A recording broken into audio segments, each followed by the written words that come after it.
Hello guys, welcome to our YouTube channel. आप देख रहे हैं बी फेम रिएक्ट्स। मैं हूं मोहम्मद नवीद शाह और मेरे साथ हैं गजनफर अली। और उम्मीद करते हैं आप सब लोग खैर आफियत से होंगे और जहां पर भी होंगे खुश होंगे। तो आज जो है हम एक बहुत इंटरेस्टिंग वीडियो लेकर आए हैं और इस वीडियो का टाइटल आप सुनेंगे तो वाकई आप सोचेंगे कि ये वीडियो जो है इंटरेस्टिंग होने वाली बिल्कुल। है कि what if Pakistan and India never separated. तो अगर ये दोनों ममालिक जो है वो सेपरेट ना होते तो क्या हो सकता था, कौन कौन से फैक्ट्स हो सकते थे, या आज जो है वो ये दो मुल्क है वो कहाँ पर होता। सो ये बिल्कुल। सारी जो है वो पॉसिबिलिटीज जो हैं इस वीडियो के अंदर ऐड की गई हैं। और इस वीडियो के बाद हम अपने रिव्यूज देंगे। वीडियो को आप लोगों ने एंड तक देखना है और अगर अभी तक आप लोगों ने चैनल को सब्सक्राइब नहीं किया तो फौरन से पहले चैनल को सब्सक्राइब कर लें। सो विदाउट एनी वेट चलते हैं हम अपनी वीडियो की तरफ। तो भारत को आजाद हुए 75 साल से ज्यादा का वक्त हो चुका है और इस दौरान भारत में लगभग हर सेक्टर ने तरक्की करते हुए दुनिया को ये दिखा दिया है कि एक समय में जिस भारत के पास सुई बनाने की कैपेबिलिटी नहीं थी, वो भारत आज दुनिया की बड़ी कंपनियों के साथ मिलकर एरोप्लेन तक मैन्युफैक्चर कर रहा है। जिस हम्म। भारत की जीडीपी कभी ब्रिटेन के हाथों में हुआ करती थी, वही भारत आज इकोनॉमिक सुपर पावर बनने की रेस में ब्रिटेन को पीछे छोड़ के दुनिया की 5वीं सबसे बड़ी अर्थव्यवस्था बन चुका है और ऐसा ही लगातार होता भी रहेगा। लेकिन इन सब के दौरान क्या कभी किसी ने ये सोचने की कोशिश की क्या होता अगर भारत, पाकिस्तान और बांग्लादेश अलग अलग देश न होकर के ऐसे यूनाइटेड इंडिया की तस्वीर होते जिसमें कभी पार्टीशन की लकीर ही नहीं खींची होती।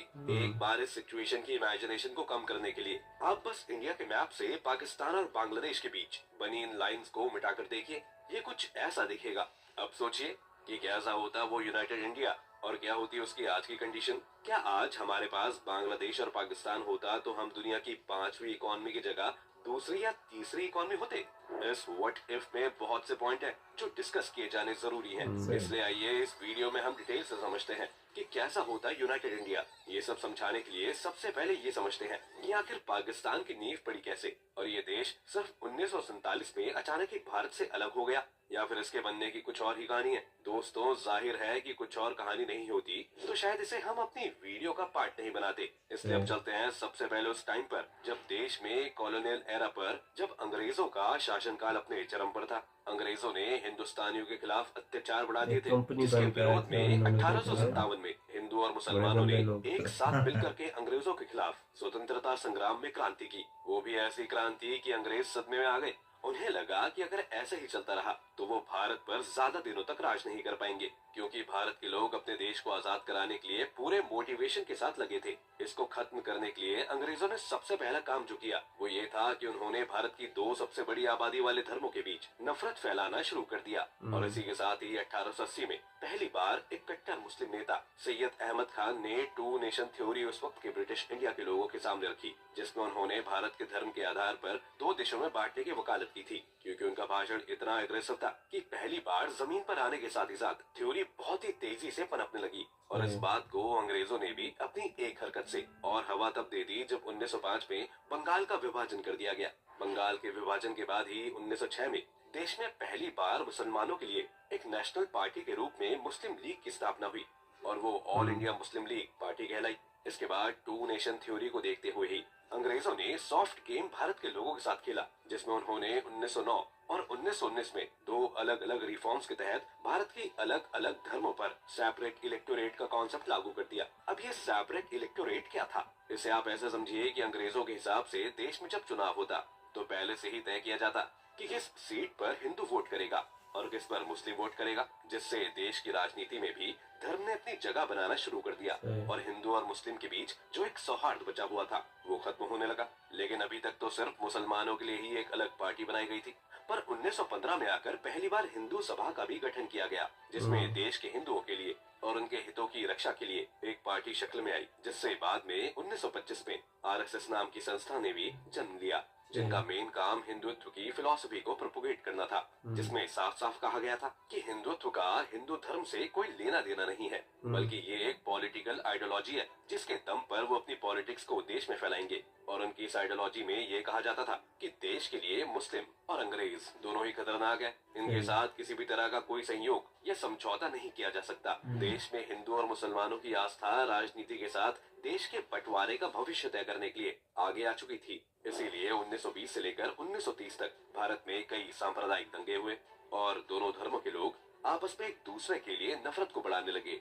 लेकिन कहीं भी पाकिस्तान का जिक्र नहीं हुआ था। टू नेशन कॉन्सेप्ट था, लेकिन वो कैसे, कहां और किस नाम से बनेगा, इसके बारे में किसी को कोई आइडिया नहीं था। लेकिन 1933 में कैम्ब्रिज में पढ़ने वाले एक मुस्लिम छात्र ने पहली बार भारत से अलग मुसलमानों के लिए एक देश का जिक्र किया, जिसका नाम उसने पाकिस्तान रखा, जिसमें पंजाब, WFP, कश्मीर, सिंध और बलूच के हिस्से शामिल थे। यही पाकिस्तान आगे चलकर पाकिस्तान की शक्ल बना। 1937 में सावरकर ने भी मुस्लिम के लिए अलग अलग देशों की बात का समर्थन करते हुए टू नेशन थ्योरी को सपोर्ट कर दिया, जिसके बाद 1940 में मोहम्मद अली जिन्ना ने भी सावरकर की बात को सपोर्ट करते हुए देश में टू नेशन थ्योरी यानी कि एक अलग पाकिस्तान को बनाने के लिए लग गए। जिन्ना का कहना था कि वो भारत को या तो डिवाइड करेंगे या तो डिस्ट्रॉय करेंगे, लेकिन जिन्ना की ये सोच कभी भी सफल नहीं हो पाती। अगर 1946 में ब्रिटिश इंडिया इलेक्शन को नहीं बुलाती, क्योंकि ब्रिटिश इंडिया ने जब 1946 में इलेक्शन करवाए तब मुस्लिम लीग को उस समय 425 सीट मिल गई थी और कांग्रेस को करीब 923 सीट मिली थी।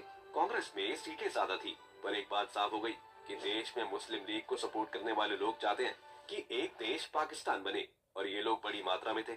ऐसा इलेक्शन का रिजल्ट देखकर कहा जा रहा था। लेकिन इलेक्शन को जिस तरीके से आप देख रहे हैं, ये बिल्कुल उस तरह से नहीं था, क्योंकि इसमें यूनिवर्सल इलेक्शन नहीं हुआ था और इस चुनाव में वोट करने के लिए जो राइट कैंडिडेट थे उनके ऊपर बहुत सारे कंडीशन लगे हुए थे कि जैसे वो अमीर होने चाहिए, टैक्स पेयर होने चाहिए, उनके पास जमीन हो, खुद का घर हो। यानी एक तरह से चुनाव सिर्फ और सिर्फ देश के अमीरों के लिए ही करवाया गया था, जिसमें सिर्फ देश के 3 से 13% पॉपुलेशन ने ही हिस्सा लिया था। अब आप सोच सकते हैं कि क्या देश के बनने या ना बनने की कहानी को 3 से 13% लोग डिसाइड कर सकते हैं। लेकिन अंग्रेजों ने ऐसा ही किया, क्योंकि 1940 में जब इंग्लैंड के प्रधानमंत्री मिनिस्टर चर्चिल हुआ करते थे, तब वो भी एक अलग पाकिस्तान की मांग को सही ठहरा रहे थे और वो इसका सपोर्ट भी कर रहे थे, क्योंकि वो ये चाहते थे कि जिस सोवियत यूनियन के सपोर्ट से भारत एक सोशलिस्ट नेशन बनते जा रहा है, उसे कंट्रोल करने के लिए पाकिस्तान जैसा एक देश ब्रिटेन के पास होना चाहिए, वरना उसकी डोमिनेंस को खतरा होता। हुआ भी यही, और देश आखिरकार 1947 में पार्टीशन के उस दौर से गुजरा कि 14 अगस्त को सिर्फ कहने भर का पार्टीशन हुआ। लोग लाखों की संख्या में अपने घरों से बेघर हुए और मारे भी गए। इसीलिए इसे पूरे भारत के इतिहास के सबसे काले दिनों में से कहा जाता है। और इसी दिन की वजह से ही नाथूराम गॉडसे ने देश के राष्ट्रपिता महात्मा गांधी की भी हत्या कर दी थी। लेकिन दोस्तों, पाकिस्तान बनने के पूरे डिटेल बातचीत में यहाँ सवाल ये उठता है कि क्या किसी कंडीशन में ये पॉसिबल था कि उस वक्त पाकिस्तान को बनने से रोका जा सकता था या नहीं। दोस्तों, ऐसा नहीं है कि अगर कोशिश की गई होती तो भारत का बंटवारा नहीं रुका होता, लेकिन अंग्रेजों की सोच और देश के धार्मिक पॉलिटिक्स की वजह से ऐसा करना उस वक्त मुमकिन नहीं हुआ। जिसके कुछ फैक्टर्स पर अगर हम डिस्कस करें तो आपको जानकर हैरानी होगी कि जवाहरलाल नेहरू, सरदार पटेल, सुभाष चंद्र बोस, मौलाना अब्दुल कलाम आजाद और गांधी जी आखिरी वक्त पार्टीशन के खिलाफ थे। लेकिन कांग्रेस को आखिर में जाकर देश को 2 हिस्सों में बांटना ही पड़ा, क्योंकि उन्हें डर था कि अगर वो मुस्लिम लीग की बात मानकर पाकिस्तान को अलग नहीं करते हैं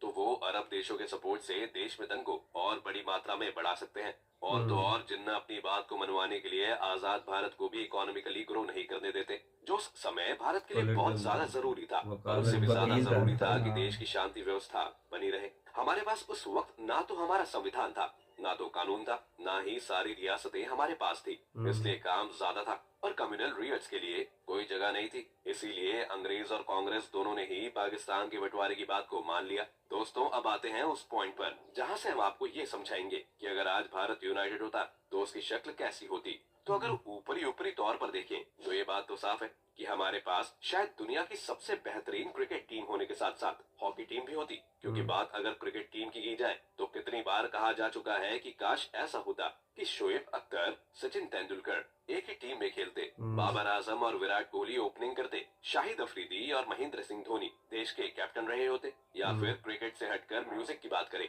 तो आज हमारे हिंद और उर्दू गानों की जो बॉलीवुड इंडस्ट्री है उसमें कितना रिच कंटेंट बन रहा होता। और नुसरत फतेह अली खान, राहत फतेह अली खान, आतिफ असलम, अली जफर पूरी दुनिया में भारत की तरफ से खुद को रिप्रेजेंट करते।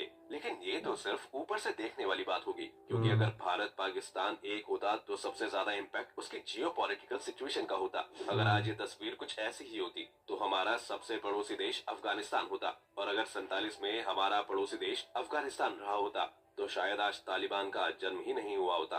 क्योंकि तालिबान के जन्म की जो कहानी शुरू होती है वो है कोल्ड वॉर में 70 के दशक के दौरान, जब अमेरिका और सोवियत संघ एक दूसरे से डायरेक्ट लड़ाई न करके इनडायरेक्ट तरीके से आपस में कम्पीट कर रहे थे। ऐसे में सोवियत संघ उस वक्त अफगानिस्तान में वहां की कम्युनिस्ट गवर्नमेंट को सपोर्ट करने के लिए अपनी आर्मी को भेजकर सरकार के खिलाफ हो रहे विद्रोह को जवाब दे रही थी। तो वहीं अमेरिका ने इसके खिलाफ काम करते हुए अफगानी लड़ाकों को हथियार मुहैया कराने के लिए पाकिस्तान का इस्तेमाल किया था, और पाकिस्तान से होते हुए वो हथियार बॉर्डर पर अफगानिस्तानी लड़ाकों के पास जाते थे, जिससे वो रशियन आर्मी के साथ जंग करते थे। और इसी तरह अफगानिस्तान में जन्म हुआ तालिबान का, जिससे आज न सिर्फ अफगानिस्तान बल्कि पूरा पाकिस्तान और हिंदुस्तान परेशान है।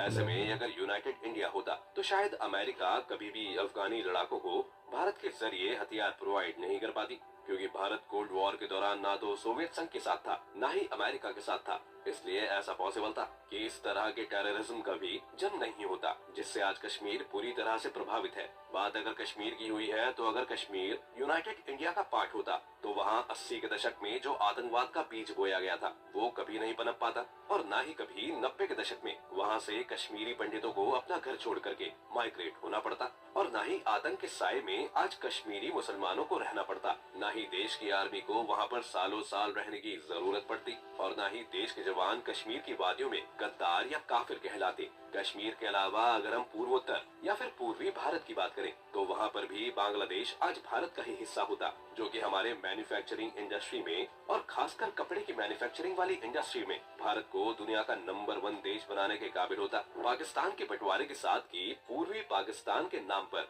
बांग्लादेश भी उसका हिस्सा बन गया था, लेकिन पाकिस्तानी सरकार ने वहाँ के लोगों पर जबरदस्ती उर्दू भाषा को थोपने का जो काम किया, जिससे वहाँ की जनता विरोध करने के लिए सड़कों पर आ गई। इसका नतीजा ये हुआ कि भारत को आखिरकार बांग्लादेश को एक अलग राष्ट्र बनाने में उसकी मदद करनी पड़ी। अगर ऐसा नहीं हुआ होता तो आज बंगाली मुसलमानों का इलाका इसी यूनाइटेड इंडिया का पार्ट होता है, जहाँ से हम नॉर्थ ईस्ट रीजन के कई सारे राज्य पर होने वाली चाइनीज एक्टिविटी पर नजर भी रख सकते थे। और तो और हमारे पास बंगाल की खाड़ी में एक बहुत बड़ा नेवल बेस बनाने का भी अड्डा होता, जिसके जरिए हम इंडियन ओशन में आज बढ़ती हुई चाइना की दादागिरी को पहले ही कंट्रोल कर चुके होते, और एशियन देशों के साथ हमारा बिजनेस और मजबूत हो चुका होता। साथ ही साथ जो नॉर्थ ईस्ट रीजन में बांग्ला मुस्लिमों का इलीगल माइग्रेशन होता रहता है, वो आइडेंटिफाइड तरीके से भारत के किसी भी हिस्से में अपने आप को ग्रो कर पाते। अगले पॉइंट की बात करें तो यूनाइटेड भारत में हमारे पास दुनिया की सबसे बड़ी और पावरफुल आर्मी होती, क्योंकि आज जहां इंडिया के पास 14 लाख सैनिक है तो वहीं पाकिस्तान के पास 6.5 लाख सैनिक मौजूद है। अगर हम दोनों को मिला दें तो आज हमारी आर्मी करीब 20 लाख की होती, जो कि चाइनीज आर्मी को पूरी तरह रौंद देने के लिए काबिल होती। और तो और ऐसी मिलिट्री को सपोर्ट करने वाली स्पाई एजेंसी यानी कि भारत की रॉ और पाकिस्तान की आईएसआई देश की सेफ्टी के लिए मिलकर काम करते। लेकिन इसमें दिक्कत ये होती कि सलमान की एक था टाइगर, टाइगर जिंदा है जैसी फिल्मों की कहानी नहीं बन पाती। जोक्स अपार्ट, भारत पाकिस्तान आपस में सिर्फ जमीनी बॉर्डर नहीं बल्कि समुद्री सरहदें भी शेयर करते हैं। 3,323 किलोमीटर की जमीनी सरहद के अलावा दोनों देशों की सीमा इंडियन ओशन पर भी लगती है। अगर पार्टीशन नहीं होता तो भारत अपना मैरीटाइम बॉर्डर और एक्सटेंड कर पाता, और भारत के पास मुंबई के अलावा कराची भी एक बड़ा कमर्शियल पोर्ट वाला शहर होता, जिसके सही इस्तेमाल से हमारी जीडीपी कुछ और होती। और तो और अगर भारत यूनाइटेड इंडिया होता तो उसकी ताकत का अंदाजा इस बात से लगाया जा सकता है कि वो अमेरिका, चीन और रशिया जैसे देशों के बराबर कंपेयर किया जाता, जिससे पूरी दुनिया से भारत में बड़ी मात्रा में इन्वेस्टमेंट आते और देश आगे बढ़ता। यूनाइटेड इंडिया के साथ साथ अच्छी बात ये होती कि कभी भी धर्म के नाम पर बहुत बड़ी राजनीति को सपोर्ट करने के लिए राजनीतिक पार्टियों के पास पाकिस्तान जैसा कोई एग्जाम्पल नहीं होता, और वो ये नहीं कह पाते कि कैसे हमारे देश को एक धर्म की वजह से बांट दिया गया था। ऐसा नहीं होता तो कभी भी पाकिस्तान के खिलाफ जंग या उसे कंट्रोल करने वाली सरकार ही सत्ता में नहीं आ पाती, और सिर्फ पाकिस्तान के खिलाफ बहस के नाम पर चुनाव का रुख भी डिसाइड नहीं होता। अगर ऐसा नहीं होता तो हमारी पॉलिटिकल पार्टीज को कहीं न कहीं डेवलपमेंट, रोजगार, इकोनॉमिक, इक्वालिटी, एजुकेशन, हेल्थ जैसे सेक्टर पर काम करने के लिए मजबूर होना पड़ता, और देश में माइनॉरिटी को डिग्निफाइड तरीके से देखा ही जाता, खासकर मुसलमानों को। बात पाकिस्तान की तरफ की करें तो पाकिस्तान में माइनॉरिटी में रह रहे हिंदू और ईसाइयों की स्थिति काफी बेहतर होती, इन सभी पर उनके समुदाय के कारण जो अटैक होते रहे हैं वो ना होते, एक सेक्युलर भारत में हर धर्म और समुदाय के लोगों की रक्षा फिर होती और पाकिस्तान वो में तो नहीं खुलकर हुआ। अपनी जमीन में सांस बिल्कुल ले नहीं, ये पाते। तो शायद हाँ। तब ये किसी को सुनने को नहीं मिलता, पाकिस्तान चले जाओ या ये तो हिंदुस्तानी काफिर है। इसके अलावा भारत पाकिस्तान दोनों ही देशों की अर्थव्यवस्था का अधिकतर हिस्सा डिफेंस बजट में जाता है। भारत के लिए ये ये बड़ा जरूरी इसलिए हमारे है पास ताकि वो फैक्टर है। बेहतर तरीके से अपने सीमाओं की रक्षा कर सके, जबकि पाकिस्तान के ना होने पर शायद ज्यादा ध्यान देश के एजुकेशन और स्वास्थ्य सुविधाओं पर होता। आखिर में जाते जाते एक बोनस पॉइंट डिस्कस करना जरूरी है और वो ये है कि अगर पाकिस्तान भारत से अलग नहीं हुआ होता तो सनी देओल को टैंक उड़ाने और हैंडपंप उखाड़ने की जरूरत नहीं पड़ती। फिल्मों से इधर हमारे कई सैनिक आज जिंदा होते, क्योंकि पाकिस्तान के बनने के साथ ही 1947 से लेकर 1999 तक हमने 4 जंग लड़ी है, जिसमें हजारों की संख्या में दोनों तरफ के सैनिक मारे गए होंगे और बहुत भारी मात्रा में रिसोर्स और पैसे का लॉस भी हुआ। लेकिन दोस्तों, ये सभी बातें अनडिवाइडेड या यूनाइटेड इंडिया की महज एक कोरी कल्पना है, जिसे हकीकत में कभी साकार किया जा सकता है या नहीं, इस पर भी अभी कोई कुछ नहीं कह सकता। सो जी, हमने देखा कि बिल्कुल अगर पाकिस्तान और इंडिया सेपरेट ना होते तो क्या आज क्या जो है वो यूनाइटेड इंडिया का क्या व्यू होता। तो इनमें काफ़ी अच्छी पॉइंट्स बताए गए कि जो है रीजन जो हैं वो सेपरेट होने की, उस पर कोई बहस नहीं कर सकता, क्योंकि उस वक्त कोई भी कागजों में जो लिखा हुआ है वो कोई ये नहीं कह सकता कि वो सच है या झूठ है। बिल्कुल। लेकिन जो अभी है, हम उसके ऊपर अगर बात करें तो अब अगर ये दोनों ममालिक सेम होते तो वाकई जो इन्होंने पॉइंट्स बताए हैं वो पॉइंट्स हो सकते थे। लेकिन फिर वही प्रॉब्लम जो है ना, क्योंकि दो रह रहे हैं ना कौमें, तो यहाँ पर जब रिलीजियसली जो है ना आप सेपरेट हो जाते हैं, दो कौमें अलहदा आ जाती हैं, तो फिर वहाँ पर प्रॉब्लम्स आना शुरू हो जाते हैं। सो आप लोगों की भी राय जो है हमारे लिए अहम है। आप अपनी राय भी जो है कमेंट बॉक्स में कर सकते हैं कि आप क्या सोचते हैं इस बारे में कि पाकिस्तान को सेपरेट होना चाहिए था या नहीं चाहिए था, या अगर सेपरेट ना होते तो आपकी राय में पाकिस्तान और इंडिया या बांग्लादेश तीनों ममालिक आज क्या किस स्टेज पर होते।